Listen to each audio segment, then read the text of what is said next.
Aujourd'hui, on va parler de fortification, de prison politique et de passerelle piétonne. Direction le fort du Portalet situé sur la commune d'Estottes dans les Pyrénées béarnaises. Portalet, c'est textuellement la petite porte, car nous sommes ici dans la partie la plus étroite de la vallée d'Aspe qui relie la France et l'Espagne.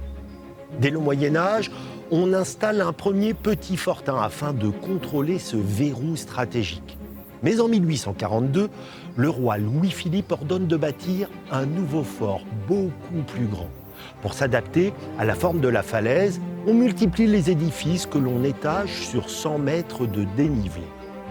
Mais le plus incroyable, ce sont ces galeries creusées dans la roche, 700 mètres au total, pour relier tous les bâtiments entre eux.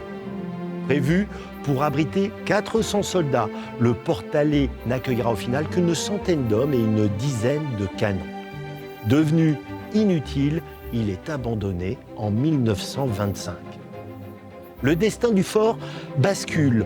Lors de la Seconde Guerre mondiale, le régime de Vichy décide d'en faire une prison politique et y fait incarcérer des personnalités de la Troisième République, notamment Léon Blum, figure du Front populaire. Ironie de l'histoire, en 1945, c'est au tour du maréchal Pétain d'y être enfermé avant son transfert à l'Île-Dieu. Longtemps inaccessible au grand public, le fort du Portalet est aujourd'hui ouvert aux visites d'avril à octobre.